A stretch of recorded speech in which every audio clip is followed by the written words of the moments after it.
শিল্প সাহিত্য ও celebrity show চেনামুখ অনুষ্ঠানে আপনাদের সাদর আমন্ত্রণ। চেনামুখে যে জন আসে গুণীজন, তারাই দেশের অমূল্য মানব ধন। একথার গুরুত্বকে অনুধাবন করেই আমাদের বাংলাদেশ টেলিভিশন স্টুডিওতে আমন্ত্রিত হয়ে উপস্থিত হয়েছেন বিশ্বনন্দিত জীবন্ত কিংবদন্তি জাদুশিল্পী জুয়েল আইচ। জুয়েল ভাই, আমাদের বাংলাদেশ টেলিভিশন স্টুডিওতে চেনামুখ অনুষ্ঠানে আমন্ত্রিত হয়ে উপস্থিত হওয়ার জন্য আপনাকে স্বাগত জানাচ্ছি।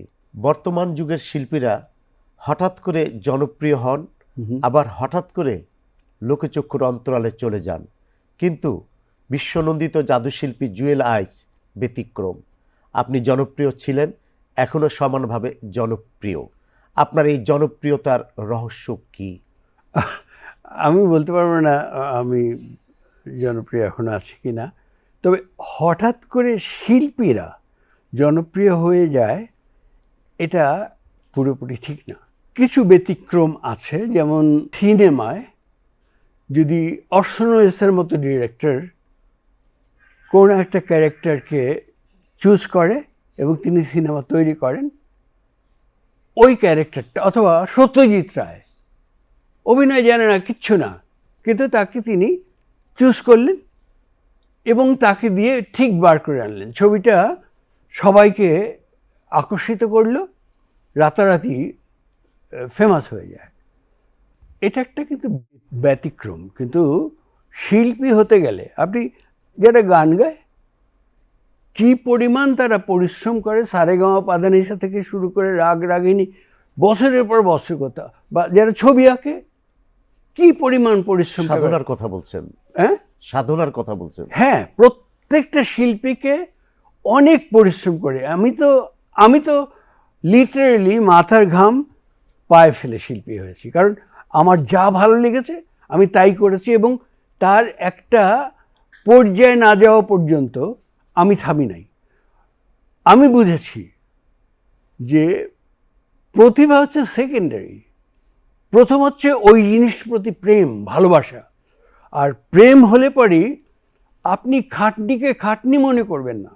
শিল্পীরা যখন সাধনা করে তখন তারা মায়ের প্রেমে হোক বা প্রেমিকার প্রেমে হোক অথবা নিজের সন্তানের প্রেমে হোক, ওই রকম দিক বিদিক হারা হয়ে যায়। একজন শিল্পী পুরস্কার নিয়েই তো জন্মান। আপনি 21 পুরস্কার সহ আন্তর্জাতিক নানা পুরস্কারে ভূষিত হয়েছেন। তাহলে একজন শিল্পীর জন্য কিংবা আপনার জন্য এই পুরস্কার কতটুকু গুরুত্ব বহন করে বলে আপনি মনে করেন? স্বীকৃতি অবশ্যই আনন্দ দেয়, সবচেয়ে বেশি আনন্দ দেয় মানুষের ভালোবাসা। শিল্পী চায় মানুষকে আনন্দ দিয়ে আনন্দিত হতে। আর পুরস্কার যদি বলেন, তাহলে ওই একটা সোনার মেডেল বা 100টা সোনার মেডেল কিচ্ছু না। আমি যে জন্ম লাভ করেছি, এটা হচ্ছে সবচেয়ে বড় পুরস্কার, এবং ইটস এ মিরাকল। ভুল রাষ্ট্রীয় পদক প্রদান এবং পরে তা রাষ্ট্রীয়ভাবে প্রত্যাহার, এই ধরনের কালচার আমাদের শিল্প সাহিত্যের জন্য ক্ষতিকর নয় কি?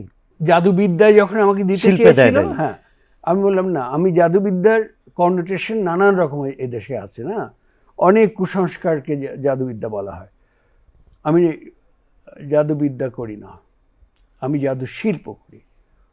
অতএব আমি না করেছিলাম, কিন্তু তারা পরে সেইটাকে জাদু শিল্পে আমাকে যখন দিল তখন আমি অ্যাকসেপ্ট করেছি। অর্থাৎ রাষ্ট্র প্রত্যাহার করেননি, আপনি ব্যক্তিগত না, আই ওয়াজ ভেরি হ্যাপি।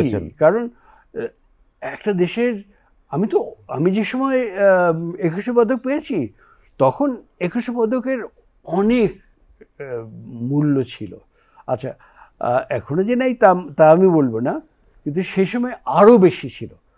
আমি রাষ্ট্রের কাছ থেকে যে সাপোর্ট, ভালোবাসা পেয়েছি, দুর্দান্ত।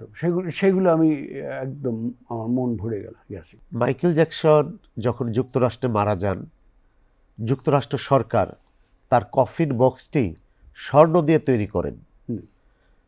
ওই দেশের শিল্পের প্রতি সম্মান এবং বাংলাদেশে শিল্পের প্রতি সম্মান, এই দুই দেশের সরকারের মধ্যে আপনি কি পার্থক্য খুঁজে পান? এটা হচ্ছে সভ্যতার, আমরা কতখানি সভ্য হয়েছি তার উপরে ডিপেন্ড করবে। আমি সোনা দিয়ে মুড়ে দিলেই কিন্তু সম্মান হয় না। আমি বস্টনের MIT-তে শো করেছি, আমার সামনেই এক ভদ্রলোক, তার বয়স্ক, হোসিমিনের মতো দাড়ি, উনি টি-শার্ট পরে বসেছেন, কিন্তু সামনে বসেছেন, অতএব আমি বুঝতে পারছি যে উনি ওখানকার অনেক রেসপেক্টেবল একজন প্রফেসর। উনি খুশি হয়ে, আমেরিকার হলো কি যে ভালো লাগলে তারা সেটা জানান দিয়ে দেয়, চিৎকার করে, হাততালি তো দেয়, একটা ম্যাজিকের মধ্যে কয়েকবার স্ট্যান্ডিং ওভেশন দেয়।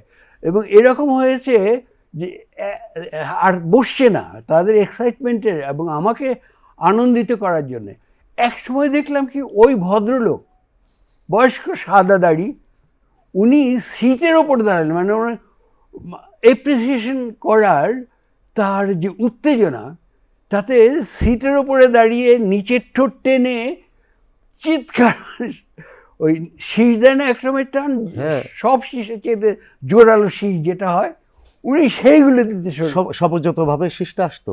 হ্যাঁ, এবং আমি বিস্মিত হয়ে, শো শেষ হওয়ার পরেই আমি নর্মালি করি কি, একটু ফ্রেশ আপ হয়ে তবে যাই। আমি তো ঘর মাখতাম, আমি প্রচুর লাইট নিই, কারণ ম্যাজিকে সবটা যেন দেখতে পায়, সেই জন্য লাইট কম হলে পরেই, একটু আলো আধারি হলে পরেই মানুষের ডাউট হয়ে যায়, এই অন্ধকারের মধ্যে কিছু একটা বোধহয় করে ফেলেছে। সেই জন্য আমি লাইট নিই হিউজ, আমি কমপক্ষে 60,000 ওয়াট লাইট আমার ফেসের ওপরে নিই, ফেস এবং আমার প্রপসের ওপরে নিই।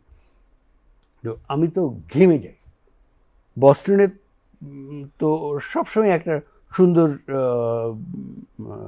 থাকে, ওয়েদার আছে, স্যুট পরে প্রোগ্রাম করা খুবই আরামদায়ক, কিন্তু তাও আমি তখন ভিজা।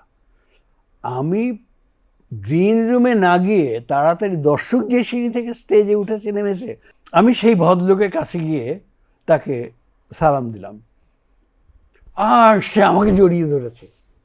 এবং তার তুলনায় তো আমি অনেক বাচ্চা, মানে তার ভাষায়, উনি ইংলিশে কথা বলছেন, উনি বললেন, বাছা তুমি এটা কি দেখালে আমাকে, আমি তো কোনো দিন কল্পনা করিনি যে ম্যাজিক এত সুন্দর হয়, আমি তো পাগল হয়ে গিয়েছিলাম, তুমি জানো আমি কি পাগলামি করেছি?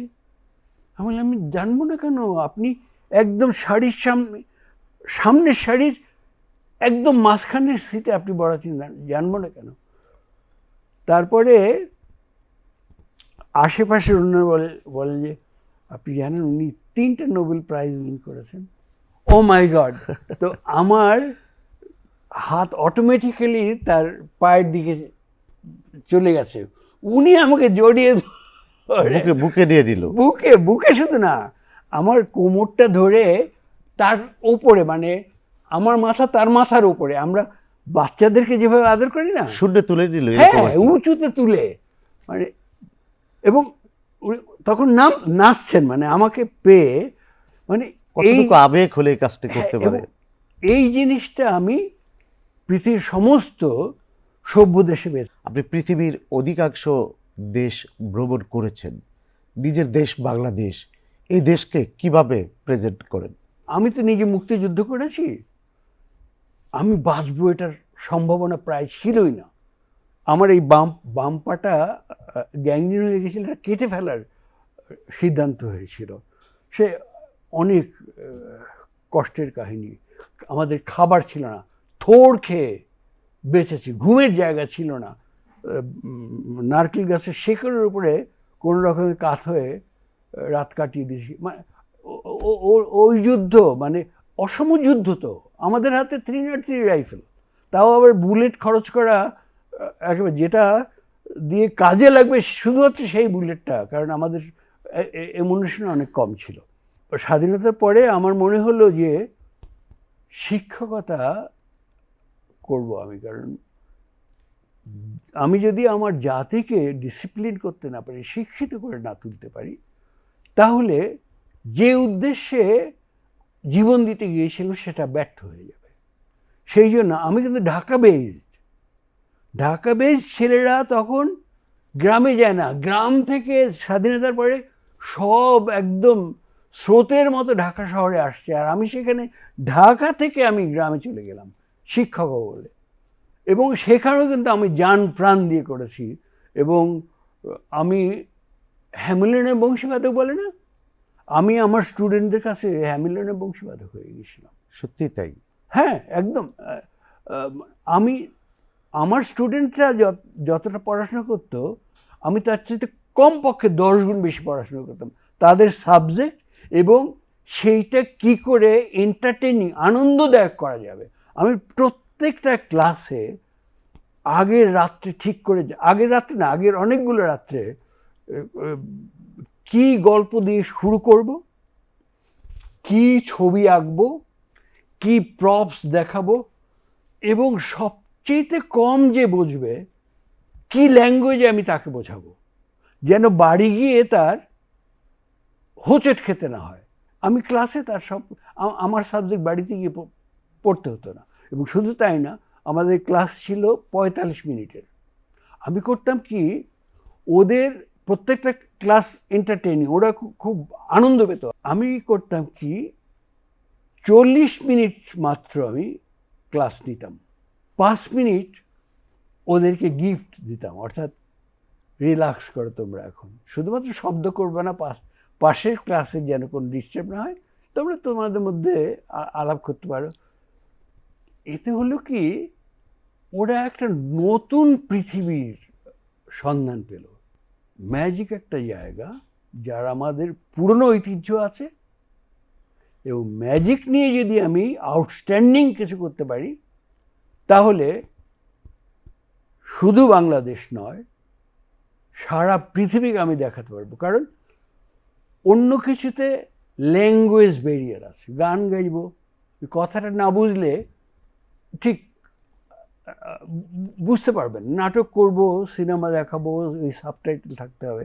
কিন্তু ম্যাজিকে আমি যদি একটা মানুষকে শূন্যে ফ্লাইং কার্পেটের উপরে ভাসাই, আপনার জনপ্রিয় আর বলার কোনো কিচ্ছু দরকার নেই, একটা ইলেকট্রিক কর্ডার দিয়ে একজন মানুষকে দুখণ্ড করে কেটে আবার তাকে জুড়ে দেব, উঠে সে হেসে দেবে, এর চাইতে কোনো ল্যাঙ্গুয়েজ ব্যারিয়ার নেই। তো আমি সেইটা করলাম। তো সেটা করতে গেলে তো আমি এক লাফে আকাশে উঠতে পারি না। আমি শুরু করলাম প্রথম দেশের মধ্যে থেকে, বাংলাদেশের সমস্ত ডিস্ট্রিক্টে গিয়েছি, এমনকি উপজেলা লেভেলে পর্যন্ত আমি গিয়েছি। এবং হঠাৎ বিস্ময়করভাবে সোসাইটি অফ আমেরিকান ম্যাজিশিয়ানস আমাকে ইনভাইট করলো তাদের ইন্টারন্যাশনাল কনভেনশনে পারফর্ম করার জন্য। আমার তো দুবার পড়েছে, 71-এ মুক্তিযুদ্ধের সময় একবার পড়েছে, 77-এ আর একবার, দুবার পড়েছে।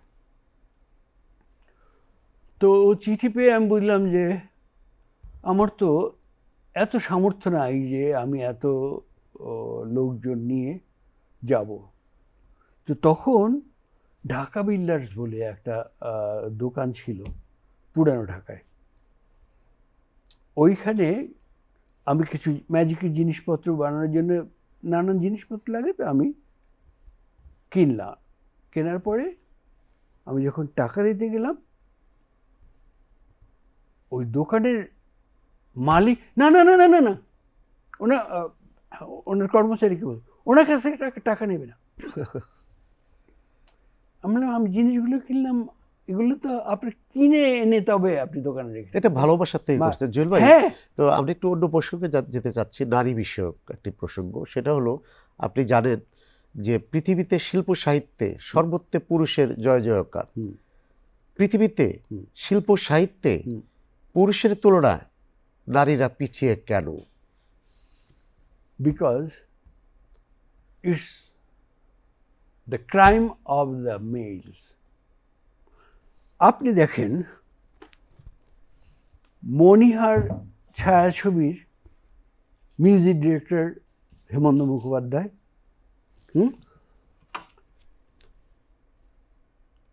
ওখানে নিঝুব সন্ধ্যায় পান্থ পাখিরা যদি বা পথ ভুলে যায়, ওটা হেমন্ত মুখোপাধ্যায় নিজেও গেয়েছেন, লতা মঙ্গেশকরও গেয়েছেন। দুটো পাশাপাশি রাখেন, দেখবেন লতা মঙ্গেশকর এতখানি উপরে। আমি হেমন্ত মুখোপাধ্যায় ছোট করার জন্যে এটা বলা না, অবশ্যই। আপনি দেখেন না, মান্না দে অসাধারণ গান গায়। অসাধারণ মানে কি, আমার প্রিয়তম গায়ক মান্না দে। কিন্তু আমাদের প্রতিমা বন্দ্যোপাধ্যায় যখন গান ছেড়ে দেন, আমার কাছে স্বপ্নের মতো মনে হয়, আমার কাছে প্রায় অলৌকিক মনে হয়। অতএব কোনো ক্ষেত্রে না যেখানে নারী এবং পুরুষ কাজ করার সুযোগ পেয়েছে, সব জায়গায় নারী পুরুষের চেয়ে বেশি দক্ষতা দেখিয়েছে। আপনার ভবিষ্যৎ পরিকল্পনা কি? আপনি নিজেকে কোন অবস্থানে দেখতে চান? আমার স্বপ্নটা এত বড় থাকে যে ওটা যে কোনো লোককে শুরুতে বললে পরেই সে আমাকে বিদ্রূপ করবে। আমি লিটারেলি, আমার তো বয়স হয়েছে এবং একদিন আমার চলে যেতে হবে, কিন্তু আমার ভেতরটা জানেন একদম একটা তাজা তরুণের ভেতর। আমি এখনো একটা তরুণ যেভাবে স্বপ্নে দেখে, আমি সেইভাবে করে স্বপ্নে দেখি।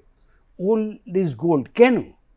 কারণ গোল্ড ওল্ড হলেও ওর কোনো পরিবর্তন হয় না, নষ্ট হয় না, ও মরচে ধরে না। আপনি ব্যক্তিগত এবং পারিবারিকভাবে আপনার এই জীবন কিভাবে টেনে নিয়ে যাচ্ছেন, জানতে চাই আপনার অজানা কিছু গোপন কথা। এই যে টেনে নিয়ে যাচ্ছেন, এই শব্দটির সঙ্গেই আমার বিরোধ। আমি টেনে নিয়ে যাচ্ছি না, আমি নাচতে নাচতে আনন্দে ফুর্তিতে সামনের দিকে ছুটছি। আপনি যদি আমার পরিবারে আসেন তাহলে দেখবেন টেনে নিয়ে যাওয়া মানে কি, কষ্ট করে কুলি যেমন করে বস্তা টেনে নিয়ে যায়, সেই রকম একটা দৃশ্য আসে। আমি তো টেনে নিয়ে যাচ্ছি না, আমি ফুর্তিতে ছুটছি। কোনো সংগ্রাম নেই? সংগ্রাম ছাড়া জীবন হয় নাকি? সংগ্রাম প্রতি মুহূর্তে থাকবে। কিন্তু ওই যে বললাম, যদি আপনার প্রেম থেকে থাকে তাহলে আপনার কখনোই মনে হবে না যে এটা বোঝা। 71-এ যে যুদ্ধ করেছি, তখন 7 বছর 12 বছর পরে ওরা ওখানে ছেড়ে, ভিয়েতনাম ছেড়ে চলে গেছে। তখন 7 বছরের যুদ্ধ চলে। সংগ্রাম তো থাকবেই জীবনের প্রতিটি ক্ষেত্রে। আপনি সাইকেল চালিয়েছেন না? আষাঢ় না খেয়ে গিয়ে সাইকেল চালানো যায়? সাঁতার শিখেছেন না? আপনি চুবনি না খেয়ে গিয়ে সাঁতার শিখতে পেরেছেন? সংগ্রাম তো সব কিছু করতেই হবে। তাহলে আপনি যে এখন বর্তমানে জীবনে কি চান, কি চান না, আপনার প্রাপ্তি কি, অপ্রাপ্তি কি? জীবনে চাই যে তা বলতে গেলে একটা প্রোগ্রাম লাগবে। সংক্ষেপে যেটুকু চাই সেটা হচ্ছে, আমার এই দেশের মানুষ আরও সভ্য, এত সভ্য হোক যে বাইরের মানুষ এসে দেখে তারপরে গিয়ে বলবে যে এইরকম একটা সভ্য জাতিকে দেখে এসেছি।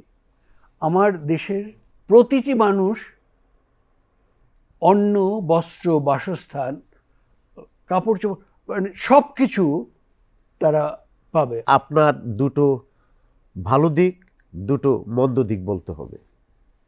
আমার যে ভালো দিক সেইটাই মন্দ দিক আমার হয়ে যায়। শেষ বয়সে অর্থাৎ বার্ধক্যে আপনি অবসর জীবনটা কিভাবে কাটাবেন বলে আপনি মনে করেন? আমি জীবনে কখনো অবসর নেব না। বার্ধক্য আসলে তো হ্যাঁ, বার্ধক্য আসলে পরে তখন আমাকে কি করবে না করবে সেটা ডিপেন্ড করছে আমাকে যারা সেবা শুশ্রূষা করবে তাদের উপরে। কিন্তু আমি চাই না যে আমি কারো বোঝা হয়ে ঝিমিয়ে ঝিমিয়ে ক্যান্সারে অথবা কিডনি রোগে নেতিয়ে পড়ে অন্যের বোঝা হয়ে থাকি। আমি এই মুহূর্তে যদি পারি, আমার আনন্দে আমি আটখানা হয়ে উঠব। আমার এই সমস্ত শরীরের অঙ্গ প্রত্যঙ্গ এগুলো আমি দিতে চাই এই তাজা অবস্থায়। কেউ যদি এখন বলে যে কারো চোখ নেই, আপনার একটি চোখ চায়, আপনি দেবেন? আমি চাচ্ছি যে আমাকে অ্যানস্থেসিয়া করে তাজা অবস্থায় আমার সব অর্গানস, সব? হ্যাঁ, চোখ থেকে শুরু করে কিডনি যার হতে- যেটা দরকার, কিডনি বলেন, লিভার বলেন, লাংস বলেন, প্যানক্রিয়াস বলেন, each and everything I want to donate. Jewel ভাই, এইটা যদি অ্যালাউ করে allow তাহলে আমার করবে। চাইতে সুখী আর কেউ হবে না। যে জলে আগুন জ্বলে, একজন বিখ্যাত কবির হেলাল। বিখ্যাত কবিতা। হেলাল হাফিজ। ও, আপনি একজন শিল্পী, আপনার বুকেও কি আগুন জ্বলে? না না, কেন?